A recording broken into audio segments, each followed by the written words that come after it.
बिस्मिल्लाहिर्रहमानिर्रहीम। अज़ीज़ तलबा अस्सलामु अलैकुम वरहमतुल्लाहि वबरकातुहू। अज़ीज़ तलबा, आज के लेक्चर में जिस मौजू पर बात करनी है वो है इस्लाम का सियासी निज़ाम। सियासत का लफ्ज़ अरबी ज़बान का लफ्ज़ है और सियासत और सोच के असासी मायनी इस्लाह करना, संवारना, दुरुस्त करना वगैरह के हैं। अज़ीज़ तलबा, जैसा कि आपको मालूम है कि हम सियासत को अच्छी तरह से जानते हैं और इस लफ्ज़ से भी हम मानूस हैं।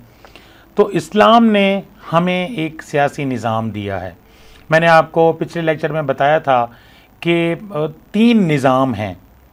इस्लाम ये कहता है कि कुरान मजीद फ़ुरक़ान हमीद में अल्लाह तबारक व तआला ने इरशाद फरमाया, औज़ु बिल्लाहि मिनश शैतानिर रजीम, बिस्मिल्लाहिर्रहमानिर रहीम, या अय्युहल्लज़ीना आमनू उदखुलू फ़िस्सिल्मि काफ़ा। ऐ वो लोगो जो ईमान लाए हो, इस्लाम में पूरे के पूरे दाखिल हो जाओ। तो मौलाना मौदूदी रहमतुल्लाह अलैह ने इस बारे में ये इरशाद फरमाया है कि दीन और सियासत 2 चीज़ों के नाम नहीं बल्कि एक दूसरे के मुतरादिफ हैं। इस्लाम में दीन और सियासत की दूरी का कोई तसव्वुर नहीं पाया जाता। और इसी तरह सियासत हुकूमत करने का फ़न है और हुकूमत का वो इदारा है जिसे दाखिली और ख़ारजी सियासत कहा जाता है।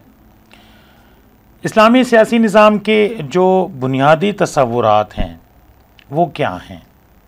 देखिए, सबसे पहली चीज़ है शऊर पैदा करना। सियासी शऊर जब तक हमारे अंदर नहीं होगा, देखें रियासत तो बन गई। अब जब हम बात करते हैं रियासत मदीना की, तो आप नबी करीम सल्लल्लाहु अलैहि वसल्लम ने जब रियासत मदीना बनाई तो उसके बाद आपने क्या किया? सबसे पहला काम आपने मस्जिद नबवी की तामीर की और मस्जिद नबवी की तामीर के बाद तालीम का एक निज़ाम राइज किया और आप देखते हैं मस्जिद नबवी में असहाब सुफ़ा कायम किया। इसी तरह अमन व अमान, कोई भी रियासत की कामयाबी का दारो मदार अमन व अमान पर होता है। अगर आपकी रियासत में अमन व अमान नहीं है तो कभी भी रियासत कामयाब नहीं हो सकती। तो अब उसके लिए रियासत, जैसे पाकिस्तान है, पाकिस्तान एक नज़रियाती रियासत है और इस्लाम के नाम पर पाकिस्तान का मतलब क्या? ला इलाहा इल्लल्लाह।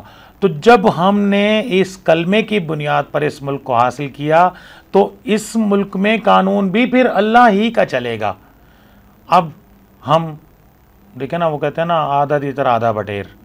अब हम नाम लेते हैं इस्लाम का और सिस्टम हम चलाते हैं अंग्रेज़ों का, सिस्टम हम चलाते हैं यूरोप का, सिस्टम हम चलाते हैं अमेरिका का। तो जाहिर है फिर उसके बाद क्या होगा? कौवा चला हंस की चाल, तो अपनी भी भूल गया। तो अब जब हम अपनी चाल ही भूल गए हैं, हम अपने सियासी निज़ाम को ही भुला दिया, हमने अपने माशी निज़ाम को भुला दिया, हमने अपनी तहज़ीब को भुला दिया, हमने अपनी सकाफ़त को भुला दिया, हमने अपने माशरती निज़ाम को भुला दिया, हमने अपनी जो मॉरल वैल्यूज़ हैं हम उनको भुला चुके हैं। तो ज़ाहिर है फिर हम कैसे कामयाब हो सकते हैं? हम कहते हैं जी कामयाब भी हो जाएंगे और फिर देखें ना कि जब हम कलमा पढ़ते हैं तो कलमा पढ़ने के बाद हमारी ज़िंदगी पर इख्तियार ख़त्म हो जाता है। फिर हमने वो करना है जो हमारे अल्लाह का हुक्म है, जो हमारे रसूल का हुक्म है। तो सियासी निज़ाम के जो बुनियादी तसव्वुरात हैं उसमें सियासी शऊर का पैदा करना है। और शऊर कैसे पैदा होता है? इल्म से। इल्म क्या है? इल्म एक शऊर है। आप नबी करीम सल्लल्लाहु अलैहि वसल्लम पर जो पहली आयत नाजिल हुई है, पहली वही नाजिल हुई है, जो पहला लफ्ज़ नाजिल हुआ है वो है इकरा, पढ़। तो इल्म, और यही इल्म जो है हमें बाकी मखलूक़ात से मुमताज़ कर रहा है। जानवर के पास इल्म नहीं है, फरिश्तों के पास भी वो इल्म नहीं है जिसकी बुनियाद पर अल्लाह ताला ने हुक्म दिया फरिश्तों को कि सजदा करें। तो ये क्या है? इल्म है। वल्लम आदम अल अस्मा कुल्लहा। तो ये सारे उलूम अल्लाह ताला ने जो इंसान को दिए हैं वो किसी और मखलूक को नहीं दिए हैं। तो ये जब इल्म हमारे अंदर आएगा तो फिर हमें तमीज़ होगी कि फिर हमारे अंदर शऊर पैदा होगा। आज चूँकि हम अवाम जो हैं, अवाम के बारे में हमारे उस्ताद मोहतरम सलीमी साहब अक्सर कहा करते हैं जाहिल काहिल, कि अब ज़ाहिर है जब वो जाहिल है तो अब जब वो जाहिल है तो उसको पता ही नहीं है, ना उसको हुकूक का पता है, ना उसको फ़राइज़ का पता है, ना उसको ये पता है कि स्टेट में मेरी क्या रिस्पॉन्सिबिलिटीज़ हैं, ना हम हकूक अदा कर रहे हैं, ना हम जिम्मेदारियाँ पूरी कर रहे हैं।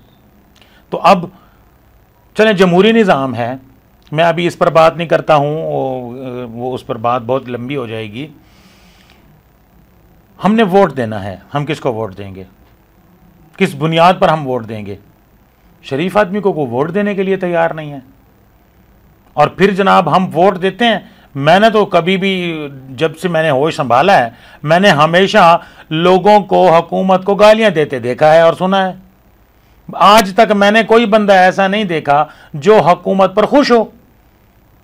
जितनी भी हुकूमतें मेरी इस उम्र में जितनी भी मैंने हुकूमतें देखी हैं, ना मैंने ज़ियाउल हक से हुकूमत देखना शुरू हुआ हूँ, ना कोई ज़ियाउल हक से खुश हुआ, ना कोई नवाज शरीफ से खुश हुआ, ना कोई बेनज़ीर से खुश हुआ, ना कोई जनाब उसके बाद अब इमरान खान की हुकूमत है तो कौन बंदा है जो कहेगा जनाब वोट देने के लिए तो जनाब सारे दौड़ दौड़ के जनाब ठप्पे लगा रहे हैं, और उसके बाद जैसे ही वोट देते हैं और वोट देने के बाद गालियाँ देना शुरू कर देते हैं। तो क्या हमें समझ नहीं आ रही है? ये वही लोग हैं जो पहले ज़ियाउल हक के साथ थे, वही लोग ज़ियाउल हक से हटे और बेनज़ीर के साथ आ गए, पीपल्स पार्टी में आ गए। वही लोग फिर पीपल्स पार्टी की हुकूमत ख़त्म हुई तो फिर नवाज शरीफ के साथ मिल गए। वही लोग जो है नवाज शरीफ से हटे, और वो अब आवाम है कि उनको समझ ही नहीं आ रही है कि ये वही लोग आजमाए हुए प्यादे हैं, ये आजमाए हुए घोड़े हैं, ये वही लोग हैं जो बार बार आ रहे हैं। अब हमारे अंदर ये सियासी शऊर ही पैदा नहीं हो रहा है कि हमने वोट किसको देना है, हम किस बुनियाद पर वोट दे रहे हैं? बिरादरीज़म की बुनियाद पर वोट दे रहे हैं, लिसानी बुनियाद पर वोट दे रहे हैं। क्या हमने कभी मैं मुख्तसर बात करता हूँ, हम जिसको वोट दे रहे हैं उसने करना क्या है? उसने लेजिस्लेशन करनी है, उसने कानून साजी करनी है। अब आप जिसको वोट दे रहे हैं उसको तो अपना नाम लिखना नहीं आता, तो वो क्या कानून साजी करेगा वो? और आपको पता है कि जनाब ये मैंने एक आदमी से पूछा कि आप किसको वोट दे रहे हैं, उसने कहा जी मैं फ़लाँ बंदे को वोट दे रहा हूँ। मैंने कहा यार उस बंदे की रिप्यूट तो अच्छी नहीं है। कहते हाँ वो तो मुझे भी पता है, वो जनाब बत्ताखोर है, उसने नौकरियां बेची हैं, वो जनाब उसका करैक्टर भी अच्छा नहीं है, और वो जनाब कब्ज़ा माफिया है, और मैं तो जानता हूँ फ़लाँ लोगों के घरों पर उसने कब्ज़े करवाए हुए हैं, उसने अपने पास गुंडे पाले हुए हैं। तो मैंने कहा आप ऐसे बंदे को वोट दे रहे हैं जिसके बारे में आप सब कुछ जानते हो, पढ़ा लिखा आदमी हो के मुझे ये सारा कुछ कह रहा है। कहते हैं हाँ क्या करूं, मेरी मजबूरी है। मैंने कहा क्या मजबूरी है? कहते हैं जी हमारे लीडर ने उसको टिकट दे दिया, अब क्या करें, हम मजबूर हैं। तुफ है भाई कि जब हमारा ये शऊर होगा, जब हम ये सोचकर वोट दे रहे हैं कि जनाब चूंकि उस बंदे ने इसको वोट टिकट दे दिया है लिहाजा हमने तो फलां पार्टी को वोट देना है, तो मेरे भाई फिर इसमें हमारा कसूर नहीं है। तो हमें सियासी निज़ाम का जो बुनियादी तस्वुर है, सबसे पहली चीज़ क्या है कि इल्म हासिल करें, उसके अंदर सियासी शऊर पैदा हो और वो इसका मुताला करे और उसको पता हो कि उसने अपने हक़ के राय दही को कैसे इस्तेमाल करना है, सियासी कौन सी जमात ऐसी है जिसका मंशूर ऐसा है और वोट का सही इस्तेमाल करेगा, तो फिर उसके बाद उसको ये भी पता होगा कि शहरी के सियासी फ़राइज़ क्या हैं और फिर इसके हकूक़ क्या हैं। रियासत तो तख्लीक हो गई, अब ये किस बुनियाद पर होती है? ये भी सियासत की बुनियाद पर होती है। और रियासत का मकसद क्या है? रियासत बनाने का मकसद क्या है? क्यों लाखों लोगों ने कुर्बानियाँ दी हैं, अपने खून की, जान की, माल की, इज़्ज़त व आबरू की, अपनी जायदादें छोड़ी हैं। जो इंडिया में करोड़पति लोग थे, अरबपति लोग थे, अमीर तरीन लोग थे, वो पाकिस्तान में आके बेचारे गरीब हो गए। अपना तन मन धन सब कुछ दीन इस्लाम के लिए उन्होंने कुर्बान किया, इस्लाम के नाम पे पाकिस्तान एक वतन बनाने के लिए। तो रियासत अगर है, अब पाकिस्तान बनाने की क्या ज़रूरत पेश आई है कि जनाब हम जो लोग अब आज ये बात साबित हो रही है, जो लोग इंडिया में हैं, जो हमारे मुसलमान भाई हैं, आप देखें वो बेचारे गाय का गोश्त नहीं खा सकते, वो गाय की कुर्बानी नहीं कर सकते, वो अपनी इबादत और मामलात में उस तरह से आज़ाद नहीं हैं जैसे पाकिस्तान में हैं। तो इसलिए कि जहाँ पे जब अल्लाह की हुकूमत होगी, एक इस्लामिक स्टेट होगी, तो वहाँ पर हम इस्लाम के मुताबिक अपने कवानीन, हमारे कानून में लिखा है कि कोई भी कानून कुरान और सुन्नत के खिलाफ नहीं बन सकता। तो लोगों के हकूक़ का तहफ़्फ़ुज़, कि हर रियासत में लोगों के हकूक़ व फ़राइज़ ज़ाहिर है होते ही हैं और वो आइन में दर्ज होते हैं। अगर फिर भी शहरियों को हकूक़ हासिल ना हो सकें तो उसके लिए बहुत से फ़ोरम्स हैं।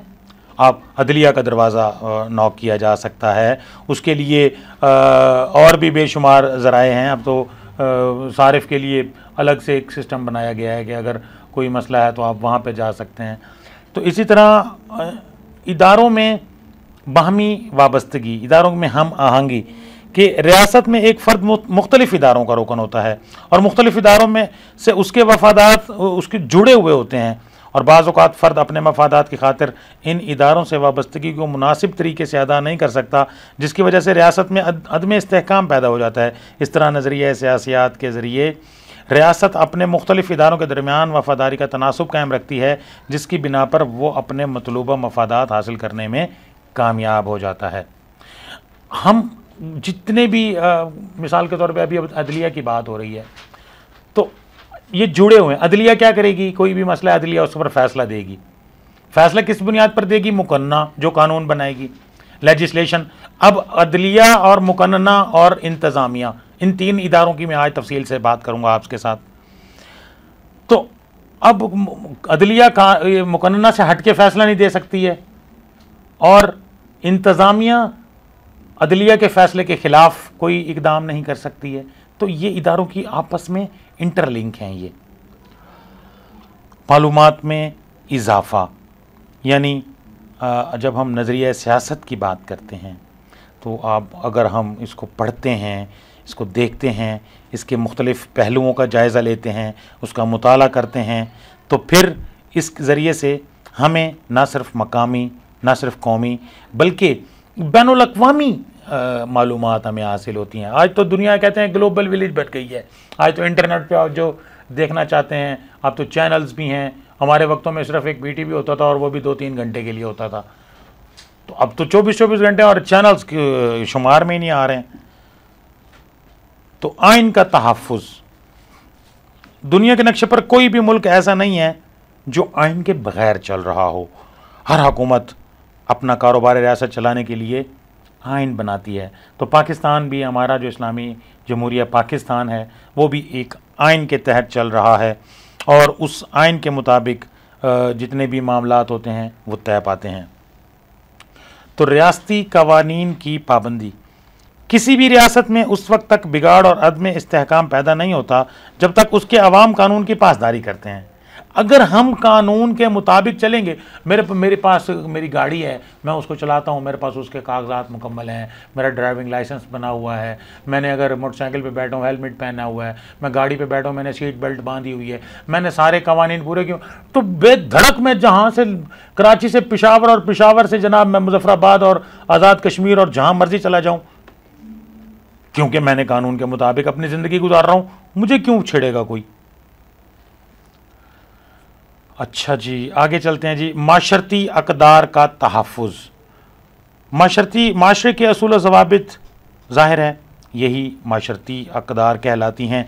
माशरे का हर फ़र्द अमूमन उन अक़दार की पाबंदी करता है। अगर इन अक़दार की पाबंदी ना की जाए तो ये फ़र्द माशरे के लिए मौजू तसव्वुर नहीं किया जाता। तो हमारे जो वैल्यूज़ हैं, जो मैं वो फिर वही बात करता हूँ कि जो हमारे सोशल जिस तरह से है सेटअप है, तो हमने उसका तहफ़्फ़ुज़ करना है।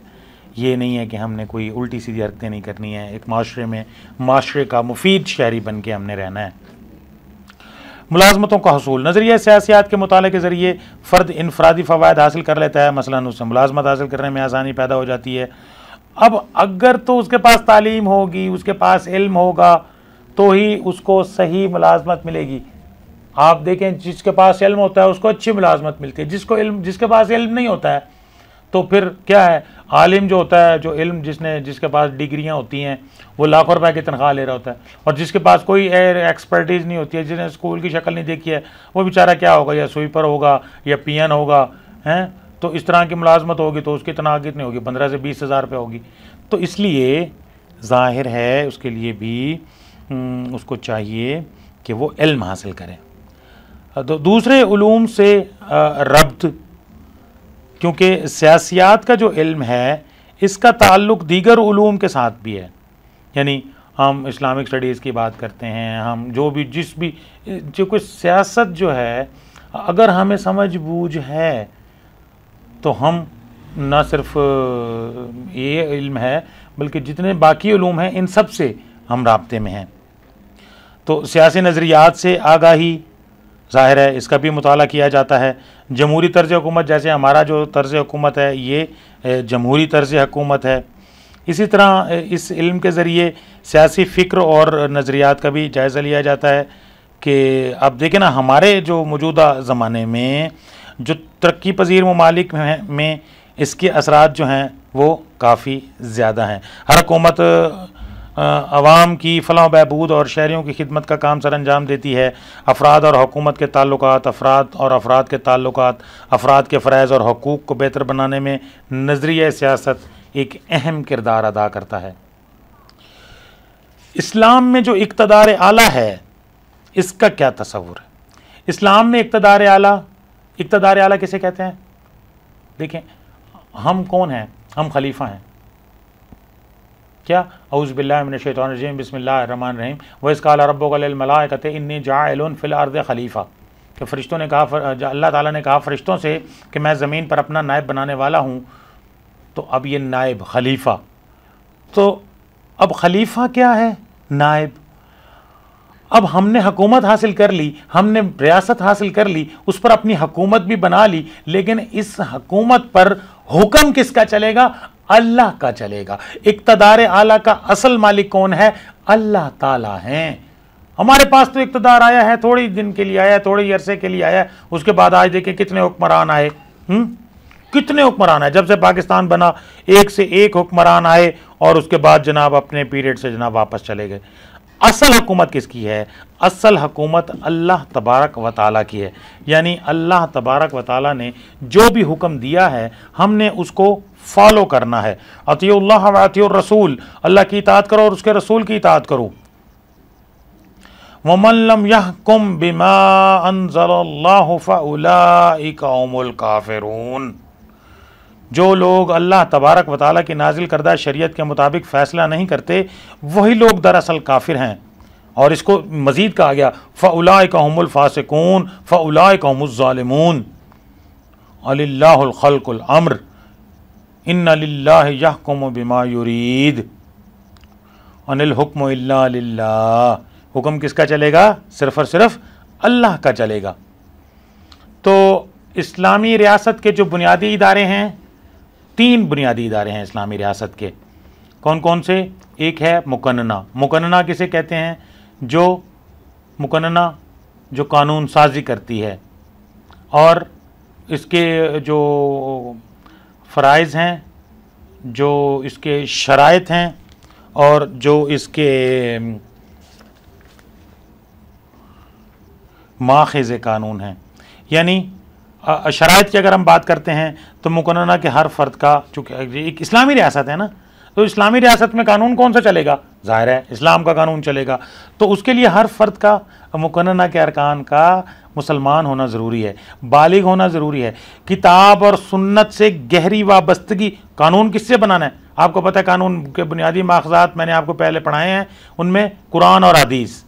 तो जो कुरान और हदीस को अबूर रखता है वही कानून साजी करता है। हम वोट किसको देते हैं? जिसको नाजरा कुरान मजीद पढ़ना नहीं आता, हम उसको वोट दे रहे होते हैं कि जनाब जाओ जी हमारे लिए कानून साजी करो, और फिर कहते हैं जी हमारे हुक्मरान जो हैं वो ऐसे हैं। तो भाई जैसे हुक्मरान आपने मुंतखब किए हैं वैसे ही आपके हालात होंगे। तो कभी किसी अल्लाह वाले को मुंतखब करें जिसके अंदर ये कैपेबिलिटी हो कानून साजी करने की, जो मुल्की और बैनुल अक़वामी मसाइल पर गहरी नज़र रखता हो, उसके अंदर इज्तिहाद करने की सलाहियत हो, वो आला किरदार का मालिक हो। हम तो पहले से वोट देते वक्त ये कह रहे होते हैं ये बंदा तो ठीक नहीं है, लेकिन हुण की करिए, हुण बिरादरी आ गई है, हुण की करिए, अपना बंदा है, हुण नहीं छड़ सकते इनू। तो इसने जनाब फलां वेले ये काम किया था। भाई सड़क बनाना, देखें सड़क बनाना क्या है? उसने कोई अपनी जेब से थोड़ी बनाई है। इसने जनाब गली बनाई है इसलिए वोट देना। भाई गली इसने अपने पैसों से तो नहीं बनाई, हमारे पैसों से बनाई है। हो सकता है उसमें भी उसने कोई कमीशन अपना कमाया हो। तो मुकन्नना मुंतखब करने वालों की क्या शराइत हैं? यानी वो भी ज़ाहिर है मुसलमान होंगे। इसी तरह कुरान हकीम में इरशाद है सूरह आल इमरान में, तर्जुमा आपकी खिदमत में पेश करता हूँ, ए लोगो जो ईमान लाए हो, अपने सिवा किसी और को अपना राजदार ना बनाओ, वो लोग तुम्हारे साथ फसाद करने में किसी किस्म की कमी नहीं करेंगे। मजलिस कानून के रुकन के इंतखाब के लिए आकिल और बालिग होना भी ज़रूरी है। मजलिस कानून साज के रुकन के इंतखाब के लिए राय दहिंदगान का आदिल होना भी ज़रूरी है और उसकी अहलियत और सलाहियत का अंदाज़ा और ज़ाहिर है वो उसकी काबिलियत को मद्देनज़र देख के रखना है। जैसा कि पाकिस्तान के आइन की आजकल आपको पता होगा, आइन की शिक जो है 62-63 कि वो अमानतदार हो और दयानतदार हो। तो मुकन्नना के फ़राइज़ क्या हैं, यानी मजलिस कानून साज के मेंबरान किताब व सुन्नत और तामुल सहाबा की रोशनी में मुल्क और कौम की फलाह व बहबूद के लिए कवानीन तश्कील दें। यानी अल्लाह ने जो कुरान में कहा, हदीस में जो अल्लाह के नबी सल्लल्लाहु अलैहि वसल्लम ने फरमाया और सहाबा ने उस पर अमल करके दिखाया। अब ये ज़ाहिर है ये उनकी रिस्पॉन्सिबिलिटी है। मफाद आमा और रियासत को मद्देनज़र रखकर आज़ादाना गौर व फिक्र करने के बाद कानून साजी की जाए। ये नहीं है कि जनाब चूँकि ये मेरी पार्टी का आदमी है और इसने मुझ पर करोड़ों रुपये खर्च किए हैं, लिहाजा जाओ जी आप जो मर्ज़ी करो, आवाम की जेब पे डाके डालो, जो मर्ज़ी करो। नहीं नहीं नहीं नहीं नहीं, ऐसा नहीं करना। तो ये हैं मुकन्नना के बग़ैर कोई ख़र्च या टैक्स नहीं लगाया जा सकता। और मुकन्नना जो है वो खलीफा का मुआख़ज़ा भी कर सकती है, अगर खलीफा ठीक काम नहीं कर रहा है तो ये कर सकती है। तो इस तरह के हैं। तो माख़िज़ कवानीन मैंने आपको पढ़ाए थे, कुरान, हदीस, इजमा, क़ियास, अक़वाल सहाबा, इज्तिहाद, ये हैं। इसी तरह कानून साजी का जो तरीक़ाकार है वो आपको पता है कि कानून साजी के लिए मुसवदा हुकूमत की जानिब से पेश किया जाता है या मजलिस अरकान की जानिब से पेश किया जा सकता है।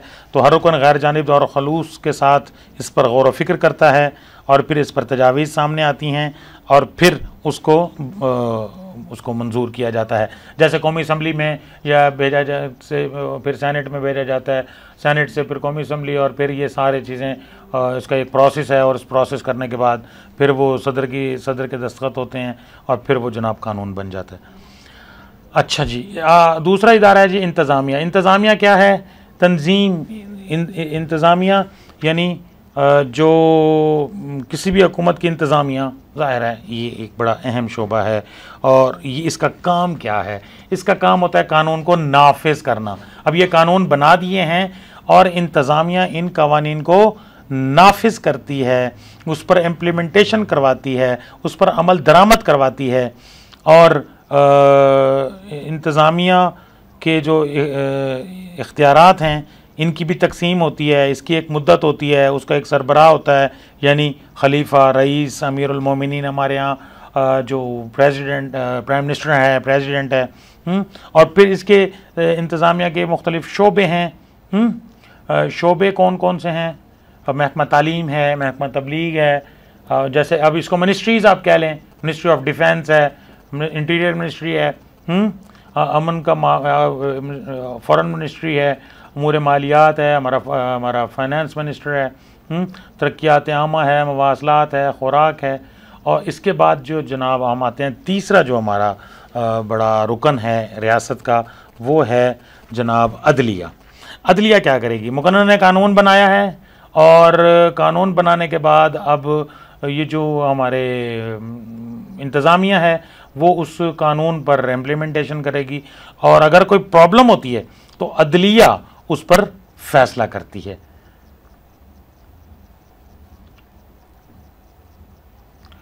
तो अदालत की जो अक़साम हैं वो आप जैसा आपको पता है, लोअर कोर्ट हैं, इब्तदाई अदालतें हैं और फिर उसके बाद हाई कोर्ट है और हाई कोर्ट के बाद फिर सुप्रीम कोर्ट है। तो काजी की औसाफ क्या होने चाहिए हैं कि उसके वो सही तरीके से काम, पुरवकार अंदाज में काम करे और कोई गैर जानिबदारी से काम करे, जानिबदारी का मुजाहरा नहीं करना चाहिए, नेपोटिज़म ना करे, और मुकदमात के फ़ैसले तन्हाई में ना करे, बल्कि दोनों फ्री कैन की बात सुन के वो फ़ैसले करे। और उसके जो इख्तियारात हैं कि गवाहों और अमीनों की मंजूरी और नैब मुकर्रर करे और औकाफ निगरानी करना और हदूद जारी करना और वसीयतों का निफाज और उसके शराइत के मुताबिक फ़ैसले करना तो ये जो हमारी अदालतें हैं, और बर वक्त फ़ैसले करना। अगर आप फैसला को लेट कर रहे हैं, आज जैसे हमारे माशरे में हम देखें ना, अगर कानून आपके माशरे में है और इंसाफ है आपके माशरे में, तो आप तरक्की याफ्ता हैं। अगर आपको इंसाफ नहीं मिल रहा तो आप कभी भी तरक्की नहीं कर सकते। तो इसलिए इंसाफ बहुत अहम है। तो इस्लामी रियासत में 3 बड़े इदारे हैं, मुकन्नना, अदलिया और इंतज़ामिया। मैंने आपकी खिदमत में ये पेश कर दिया। अभी इंशाल्लाह अगले लेक्चर में एक नए मौजू के साथ फिर दोबारा हाजिर होंगे। उस वक्त तक के लिए इफ्तिखार अली गिलानी को भी इजाज़त दीजिए।